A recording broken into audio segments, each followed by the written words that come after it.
Welcome to Boston Children's Answers Parentcast. I'm your host, Jennifer Arnold. As a doctor and a mom, I'm passionate about helping kids stay happy and healthy. So join me as I chat with other Boston children's experts to find answers for you and your family. Hey there, and welcome back. In today's episode, we're talking about pee problems. Yes, you heard me correctly. Pee problems or urinary issues, which can happen at any age. As always, let's get started with our discussion with a question from our parent. Hi, I'm Becky. My son Timmy is 10. Is it normal for him to still have accidents at this age? How do I know if it's time to get help? Thank you so much for that question, Becky. And these types of issues can be a challenge for many parents. I'm excited today to have Dr. Margaret Werner, who is a pediatric urologist here at Boston Children's Hospital, to help us explore this topic. Welcome, Dr. Werner. Thank you for having me. Great to have you today and talk about these challenges that many families face at all ages. But before we get started, I'd love to hear a little bit from you about how you decided to choose your specialty. So I actually have an unusual path. I started in primary care pediatrics. I was a primary care pediatrician for about 17 years and then decided to shift a bit. And I trained in Boston Children's urology and became a pediatrician in their CHEER program. CHEER stands for Center for Healthy Elimination and Bladder Rehabilitation. And it's a program that we see kids with nonsurgical urologic issues and help them come up with a plan and treatment. What are some common urologic issues that kids may face? The things that I most commonly see are recurrent urinary tract infections or UTIs, daytime wetting, nighttime wetting, and urinary retention or withholding of urine. Yeah, so, as a neonatologist, I don't see these things anymore. However, I know being a parent that I've faced some of these challenges, and I'm curious, how common are these issues for kids? I think they're a lot more common than people realize. So about 20% of kids over 5 have urinary issues, and I think the reason we don't realize that is because people don't like to talk about it. Yeah. Kids are embarrassed about it, and it's just not commonly known. So it's really important that we uncover these.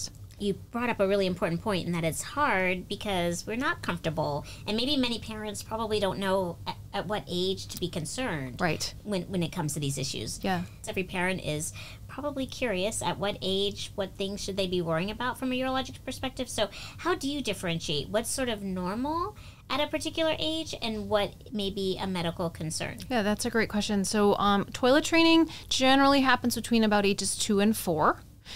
Every kid's at their own pace. And so one of the most common things that I encourage parents to do is really watch for your own child's cues. When are they eager? When are they interested in trying to toilet train? And don't pressure them or push them until they're ready to do that. And then it may not be a quick change. It may be taking over time that they are working on toilet training. And remember also that there's toilet training for pee, also working on pooping, and then also the nighttime. And often the daytime toilet training happens before the night. If you get to about age 5 and you're still really struggling with the toilet training, it's probably time to have an evaluation, talk with your pediatrician, think about coming to get looked at to see if there's any underlying urologic problem. I remember sort of feeling a lot of pressure to toilet train early. Any advice for parents that might be anxious about how to, kind of follow their kids' cues, so to speak? Right. I would say actually kids are probably more successful when they do it on their own time, when they're ready to be toilet trained. So try not to follow the pressure. It really does not matter long term as to when they start. So wait until they're really ready. So be patient. Yes, be absolutely patient, and each kid's different. That makes a lot of sense. How about elementary school age? What are some of the things that you all see and or you're looking at in terms of normal versus what might need help? So as I mentioned, 20% of kids that are over 5 years old can have some urinary problems, and it's really challenging because as kids get older, then they don't want to, talk about them, or parents often don't realize that that's happening. So one is talking to your child to see if they're having any issues. Second is the transition to school. So they go from being at home, being cued to go to the bathroom, reminded to drink, to now being in a school environment where they really need to remember to go to the bathroom when they need to, listen to their body, drink all day, drink well to keep hydrated during the day. And that's really hard for some kids. And so making sure that they're following that that schedule, sort of ask them, have you been going to the bathroom regularly at school? Have you been drinking at school? Those sorts of things. Sometimes that can cause a lot of urologic problems. If your kids don't share a lot when you're checking in with them, any tips for how to get that information to know how your kids are doing at school? Yeah, so first off, normalize it. So about 20% of 5-year-olds have nighttime wetting, still in that elementary age group. 5% of 10-year-olds have nighttime wetting. So that's reassuring. Yeah, there's still a lot of kids in the elementary age that are nighttime wetting. Daytime wetting is less common and again should be sort of looked at. They should come be evaluated. And so when you're talking to your kids about that, certainly finding a quiet, private environment to ask them how things are going. If you're worried that there may be issues going on at school, definitely touch base with the teachers. Are they going to the bathroom a lot? Are they not? Or, how are they doing in the school environment? So having those conversations with your teachers, if you have any concerns, don't be hesitant to. It sounds like teachers should expect that maybe, because I might not think like, oh, they just want to talk about schoolwork. Right. So that's really important. Yeah. And then again, having those numbers is really reassuring. And, but what you said to me kind of stuck out is sort of daytime wetting, at that age, maybe something that you should go look right. and have evaluated. Right, exactly. In fact, when I'm first evaluating someone for nighttime wetting, first I actually ask them if they have any daytime problems, because then that's going to trigger me to wonder, is there something else going on? Great. So whereas nighttime wetting is much more common in the elementary age kids, daytime wetting is much less common and should be looked at. Great. Now, how about the older kids? So once you're past elementary, now you're on to middle and high school. Now that can become even more challenging because those are the kids that definitely don't want to share. They don't want to talk about it. They don't want their friends to know. It can become very socially embarrassing. And so same rules apply that I would try to talk to your child in a quiet, private environment, see if there's any problems. Again, touch base to see, are they peeing regularly through the day? About every 3 hours or so is a good guide. Okay. Are they pooping pretty much every day? And again, do they have a water bottle that they can sort of sip water throughout the day?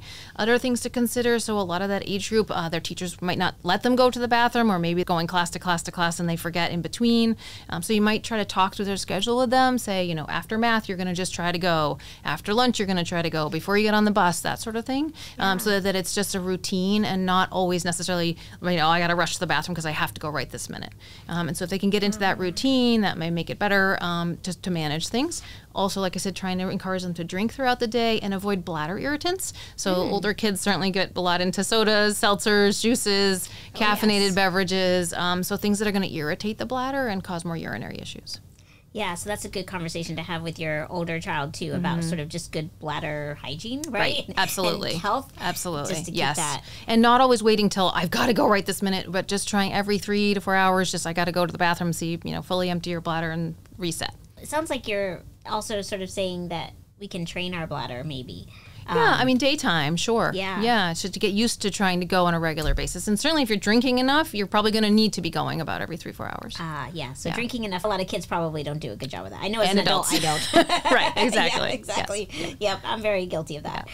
So that's a really important piece, too. Yeah. In those older kids, too, I imagine there's a lot of stress, whether it's, academic stress or peer pressure to keep going, whatever it is they're doing. Yes. How do you see a lot of that in your patients? Absolutely. So our program is very unique in that we're a whole team, and one of the players on our team is a psychologist that works literally just in our clinic because it's so prevalent. So stress goes both ways. It can be very stressful to have urinary problems, and it also, we see kids that are under a lot of stress then exacerbates or can lead to the urinary problems. So it's really important to think about both sides, and Dr. Hayes is wonderful. She'll meet with children and talk about either of those things. And so it's really important also to ask them, how is your stress level? How are things going? And see, what can we do to help that? The other thing I mentioned earlier about talking with school, even in the middle school or high school age group, you might need to touch base with a school nurse or a psychologist or a guidance counselor or someone if they're having difficulties at school, and it's tricky because they're older and that's hard to navigate. For example, kids that may need to go more frequently through the day, even more than the average, teachers may be saying, oh no, you can't go, or you already went, so you can't go, that sort of thing. We need to make sure these kids are having access to what they need. So I imagine, especially as kids get older, right? Once you've identified those cues of that something's going on, it's really important to seek help so that you can identify what the cause is. And so what are some of the causes that kids have for having bladder issues? Right. One would be an overactive bladder. That's actually quite common. Oh, wow. In second, kids? Yeah, in kids. Okay. Second would be a small bladder size. Okay. Third might be a difficulty fully emptying their bladder for a variety of reasons. Another issue that I commonly see is the pelvic floor muscles that live down there between the hips and relate to how you pee and poop. Could be tight. Sometimes that's an issue. So there's and secondary to constipation, as I mentioned earlier, peeing and pooping definitely have a very close role. The bladder and the rectum sit literally side by side. So a lot of times when kids get backed up constipation-wise, it's going to cause urinary issues. So those are sort of the most common things that I'm looking for when I'm doing my assessment in TIER. But also, as I mentioned, looking at the whole child. So there are other underlying medical problems. Is there a psychological problem? Is there something else going on that we need to address as well? I just think that really resonates with the fact that, I think we kind of joke a lot in our culture, like, oh, I have a small bladder, I have to pee every, blah, blah. But it could be really something. A physiologic thing that needs to be looked at. Parents will say to me all the time, I have to make, 10 stops on the way to, some trip. And so sometimes it's a joke, like, oh, here we go again, we got to stop. But actually, maybe there's really an underlying problem. Yeah. Or maybe there's a shaming piece, too. Right. So parents get upset, like, oh, can't, why couldn't you hold it? And there's an accident, and everyone's really upset. And then there's, a lot of shame that kind of comes with that, too. So do you see a lot of that, and how do you counsel your parents? I do, both daytime, but also particularly nighttime, which is really out of the child's control for the most part. And so, having a child wake up wet is hard enough on them just for them. And then to have a parent be, oh, God, we got to do your laundry, and why are you still wet, and that sort of thing. So it's really important to understand the underlying causes and then address them. Which brings us back to seeing a specialist like you, who can help us figure that out and then better understand it, so that we're not shaming or blaming our kids when they're having these challenges. So what about the little kids? How do you avoid that sort of high stress or shame and blame when you're in that early process of toilet training? Mm-hmm. I think there's a couple of things to think about. One is making sure that the environment for them to toilet train in is comfortable, having a small potty chair, having, the trip to the bathroom be enjoyable, not punishing, making sure they have time, talking with them about their body parts in an age-appropriate way. Those sorts of things I think can be helpful. Yeah, and I hear a lot, back when I was thinking about toilet training my kids, I was told to use all these incentives. And do you have any recommendations for parents in terms of how to positively reinforce proper toilet training? Yeah, that's a great question. I think it's fine to use incentives, but make sure your incentive is for the act of going in to try and not whether pee comes out or not. So we want to encourage the behaviors and things that are going to lead to success, but not actually the outcome, because then if there's not the outcome, then they feel like, oh, I didn't do what I was supposed to do. And so if we incentivize, like I said, going pee every 2 hours, let's try sitting on the potty and see if anything happens, that's the incentive. Interesting. Yeah, because I could see that being a challenge, because I think when I first started with mine, I think I gave them an M&M. Full disclosure, every time they went sat on the potty, and then all of a sudden they were going like every 5 minutes to get an M&M. So I had to figure out a new incentive. Right. Yes, it has to be a well thought out plan. Yes, exactly. We all trial and error and learn, but that's okay, right? Yeah. That's what it's all about. So that makes sense. How about what about, again, avoiding shame and blame in the elementary kids? If they wanted to go have a sleepover, or like the grandparents are like, hey, why are they still wetting the bed? Like any tips for parents that are dealing with that when it's still normal? Yeah. So a lot of kids will use pull-ups. And that's fine, that's okay. Even in the elementary age, even some older. And there's a lot of research actually looking at if you take a child out of pull-ups, are they more likely to train at night sooner? And that's not the case. It doesn't delay it, help to contain the mess. If it's a grandparent or a close friend or something, maybe the child would be comfortable having them know that that's happening. But a lot of kids will take a pull-up in their overnight bag. They go in the bathroom to brush their teeth, go to the bathroom, put on the pull-up, put on their pajamas, get in bed, and then in the morning reverse the process. And so it's not so obvious. And then they don't have to worry as much about, wetting a whole bed or that sort of thing. Exactly, because that can be exhausting when you're dealing with that, changing the sheets every day. And, so pull-ups are fine. Pull-ups are fine. It's not going to delay them learning how to, not have that, not even learn, but just be able to get out of that stage of nocturnal enuresis. Wow. So this, I don't know. I wish I had talked to you when my kids were younger, because you are definitely helping me to understand a lot of the myths that I think there are shared. A lot of myths out there. I was told, don't use pull-ups, and because that'll just delay things. But and also is so much more exactly, calming. And also a huge understanding that the daytime is very different than the nighttime. Yes. If things are going well in the day, nighttime wetting may happen for a while, and that's okay. If there's daytime issues after about the age of 5, as we mentioned, then it's worth looking at. Evaluation. Absolutely. So you talk a lot about daytime versus nighttime wetting. Can you tell us a little bit about what the difference is? Right, so they're very different. So the nighttime, which is also called nocturnal enuresis, that's the more medical term, or bedwetting, that is often much more related to a hormone called ADH, or antidiuretic hormone. And so there's a much more physiologic underlying problem than daytime. And so that hormone's job is to tell the kidneys to produce less pee at night. So many kids that wet the bed at night are actually low in that hormone, and they're producing extra pee at night. So it's very difficult for kids to, so to speak, train at night. That's not really appropriate. And also kids that bedwet often are very deep sleepers, or they have a sleep pattern that's such that it makes it hard for them to get up to empty their bladders at night. So there's a lot of different factors at play that are really out of their control, whereas daytime wetting has much more to do with looking to see if there's any underlying physical cause, urologic cause, and also looking to see how can we change, to healthy bladder habits, peeing regularly through the day, drinking water well, those sorts of things that we were talking about, that all those things play a role into daytime. So very different conversations, very different treatments, very different. And with nighttime wetting, I often don't need to do ultrasounds or uroflows or anything like that. There's nothing wrong with their kidneys or their bladder. It's just their body hasn't put it all together yet. Wow, yeah. So that really makes a lot of sense. Yep. And their body's just taking time, extra time. Just takes time. Yep. And then, but for the daytime, that's when you want to think about, okay, are there things that could be going wrong, right, that we're leading missing, to that, yep, that we're missing? Yep. And then if not, how can we sort of develop healthy habits to help prevent it? Exactly. That's okay. Yep. I think I got it. It's really good. It's really helpful. I feel like every parent goes through some challenges when it comes to to the bladder function and just that whole toilet training process. Yeah, and beyond. One common mistake I hear a lot is a parent will come in because their child is bedwetting and think, can we fix this? And they don't realize there's a lot of daytime stuff going on. And that's my clue to, okay, I really got to look into this because there's something else going on. Really important tip is if you're having just bedwetting at night, some of the healthy bladder habits during the day can apply, but also making sure you restrict your fluids after dinner. About 2 hours before bed is sort of a general guideline we talk about.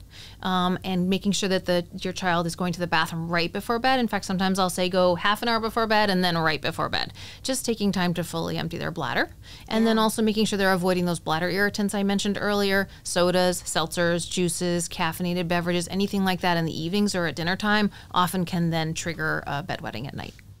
So once you've identified that maybe your child is based on their age or the symptoms, like having something that's concerning, what are some of the tests and how do you evaluate a child who may have a urologic issue? Right. So when I meet a new patient, the first thing I'm going to do is just lots of questions. And I always just tell kids, we're going to spend a lot of time talking. I'm going to ask you a lot of questions that, sometimes are embarrassing, and talk to the family, talk to the child, get the history. The second thing I'll do is a quick exam and just make sure that everything looks healthy. It does involve some private body parts, but that's important for me just to make sure everything's healthy. Yeah. The next thing is to consider whether any testing would be needed or not.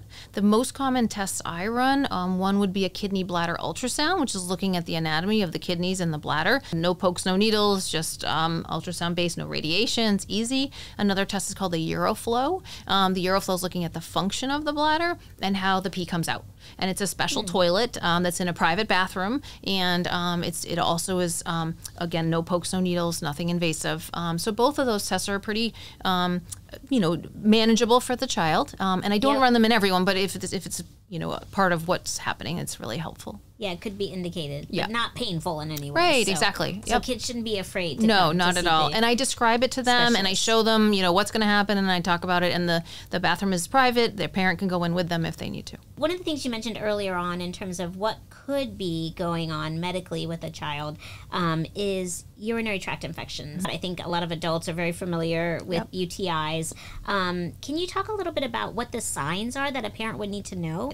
So signs of a urinary tract infection or UTI could be burning with urination, could be stinging, could be that they're peeing more frequently through the day, could be that all of a sudden they're starting to go very urgently, could also be that they're starting to have nighttime or daytime wetting in a child that didn't previously do that. Those are all signs that there could be a urinary tract infection. More serious signs, if it's associated urinary symptoms with fevers or vomiting or nausea or significant back pain, those are all reasons definitely to go see your doctor and be checked. Yeah. Well, and again, along those lines, how once you suspect it based on symptoms, how do you diagnose, and then how are they treated? Right. So primary care pediatricians are great at getting a urine sample, checking your child over, seeing what the urine sample shows. If it looks likely to be a bacterial infection, then we do use antibiotics. But keep in mind, not all urinary symptoms, as we talked about earlier, are infections. And so it's important to know and to do a sample and see if that's the case. And we don't want to overuse the antibiotics if it's not, but we also want to use them if it is. How common are UTIs in kids? So unfortunately, pretty common as well. I do see them a lot. And I know when I was doing primary care pediatrics over the years, I would see them quite a lot too. So it should be on your mind just to get checked. Yeah. So, just to do a urine sample and see. Some of the risk factors for urinary tract infections relate to a lot of things we were talking about before. So not peeing regularly enough during the day, not getting all the pee out when they do go to the bathroom, and constipation. So a lot of the healthy bladder habits we were talking about earlier play a role with preventing UTIs. So encouraging your child to pee regularly through the day, especially at school, making sure they're taking their time, really getting all their pee out, and making sure they're pooping regularly. Those all will really help prevent UTIs, as well as making sure they're drinking regularly through the day, especially the water, as opposed to the bladder irritants. So all of those symptoms that might suggest your child has a UTI, they make sense, but what about babies? How do you know if maybe an infant has a bladder infection? Yeah, that's a great question. So you might smell a very foul-smelling urine or diaper. They might have a fever. They might be particularly cranky and fussy. Those are all reasons to just go talk with your pediatrician, have them take a history, look the baby over, and decide with you, if it's worth checking a urine sample or not. That's really important. And honestly, also the foul-smelling urine also applies to the older kids as well. So along with the other symptoms we mentioned. You'll notice that change in smell. And it's possible. It's possible. Yeah. Doesn't always mean that there's an infection, but it's just worth noting. Well, and in the babies, we don't want to miss those. It's easy to miss them because kids can't complain of burning with urination, or it's hard to pick up on some of those other symptoms that may be there. And if you suspect it, get tested. Exactly. And so it's that finding that balance, right? But not overdoing it and treating everyone with antibiotics, but also making sure that you're not missing things. So worth just an evaluation, check a urine, see what it shows, put all the clues together, and see if that's what's happening or not. Yeah. Well, one of the things you also mentioned earlier was recurrent UTIs. Tell me a little bit more about, when you see recurrent UTIs, and what could that mean for a child? We worry with UTIs that then there could be issues with the kidneys, or having challenges following healthy bladder habits is continuing. Then we might have recurrent UTIs because we're continuing those risk factors. So one of my jobs is to sort of work on how can we help the child be successful with those healthy bladder habits, to then sort of reverse the recurrent UTIs. Sort of like, interrupt that cycle. Right. Yes, exactly. Break the cycle to get back to healthy. Because you don't want long-term damage to your kidneys. You need them. Right, exactly. Right. But I do want to let parents know it's not that every UTI causes kidney issues. Correct. It's just its potential. And so we want to make sure we're doing everything we can to keep them healthy. Yeah, and no one wants to have a lot of bladder infections anyways. Right? Exactly. So not a fun experience. So Dr. Werner, with the CHEER program, it sounds like because you have this multidisciplinary approach, it's really unique in that, you really go outside of just the surgical options when you're evaluating a child. Can you tell us a little bit more about that? Right, you're absolutely right. These issues are mainly non-surgical. As I said, myself, as being a primary care pediatrician, then trained in urology, there's another pediatrician similar path, plus our psychologist, plus our physical therapists who do pelvic floor physical therapy, plus the urology team that we all work with, the surgical urologists. We have wonderful staff of nurses, nurse practitioners, clinical assistants, and social workers. So it's a great team to sort of look at everything. And so if a child comes to me to be evaluated, first thing, as I mentioned before, was I'm just going to do a history, talk with them, sort of figure out what could the diagnosis be, perhaps order those tests, see what the tests show, depending on the situation, and then decide. So some possible treatment options, maybe they need pelvic floor physical therapy to work on relaxing those muscles, or maybe we need to do some medication in an overactive bladder, or perhaps they have a lot of stress, or there's a lot of psychosocial issues going on. They might need to meet with our psychology team, or our psychologists, or our social workers. Sometimes our social workers workers helps parents coordinate with schools. So there's a lot of different things that can go on within our clinic, and it's exciting to be able to work with everybody and figure out, what are the different parts that can come into place. The other thing that I'm lucky, of course, at Children's, I have a gastroenterologist I can talk with. I have developmental medicine specialists I can talk with. I do reach out quite a bit to other departments if that's appropriate. I think it's just really exciting that we have this resource available for families. Yeah, I think, pediatricians are still the first line in terms of evaluating for these issues, but then having a program that they can refer to that's sort of looking at the whole child. And for me, one reason I really enjoy my job right now is that I can look at the whole child and not just focus just on the urology piece. I obviously am focusing on that as part of it, but then also in the context of, what are other medical problems? What's the family dynamics? What's happening at school? What are the stressors in their lives? All sorts of things. And within this clinic, then I have time and the resources to look at all that.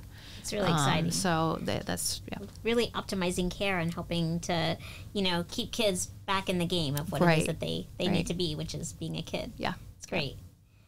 Well, as we get near the end, one of the questions I always love to ask is what's new and sort of exciting in terms of research? Right. So within SHEER itself, we're looking at everything. What causes these problems? Is there, what about genetics? What about the medicines we're using? What about protocols? It's still there's still so much we don't understand. And as I mentioned, the day, very different than the night. In urology in general at Boston Children's, there's tons of research as well being done in all sorts of issues. So from the basic sciences all the way through clinical trials. What's kind of exciting to me is I think it's going to help parents and pediatricians everywhere. I hope so. To be able to provide better care for our kids. Well, as we wrap up near the end, one of the things I also want to make sure I ask you, Dr. Werner, is there anything that we haven't talked about yet that you think we should bring up for our audience to know? So it may seem like a minor point, but I actually think it's really important is actually when you're teaching kids about toileting and toilet training, to teach them the proper way to sit. And so when they sit on the toilet or on a potty, they want to make sure they have their feet flat on the floor. Okay. Best to have knees wider than shoulders. Okay. Sitting up, not leaning way over on a tablet or a phone or something like that. Yeah. Right, exactly. And then taking their time. So I think both adults and kids, we rush in and out of the bathroom so fast, we're in and out. So really important to have sort of a correct posture to allow those muscles to relax down there.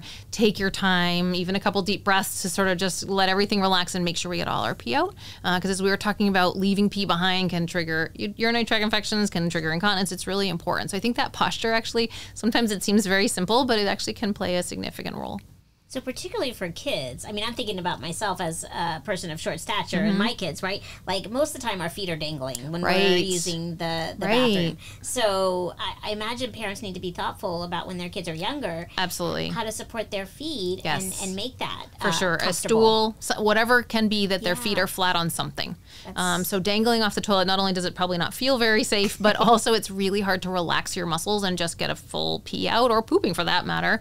Really important to have an appropriate either a smaller toilet or a stool so that they can reach. Well, I think that's really helpful for all of us to think about that. And then also, I imagine for the older kids, what about going into the bathroom with their phones, right? Any advice on that? Not an ideal situation because they're not really paying attention to their body. They're not listening to their body cues. They're not sort of doing what they need to get done. It's distracting. All of a sudden, you've been sitting there 15 minutes and you realize I didn't really do anything but look at my phone. So I would rather, if kids are toilet training and parents are trying to create a nice environment, maybe listen to a book on tape or, have some music or something, not have them glued to a screen.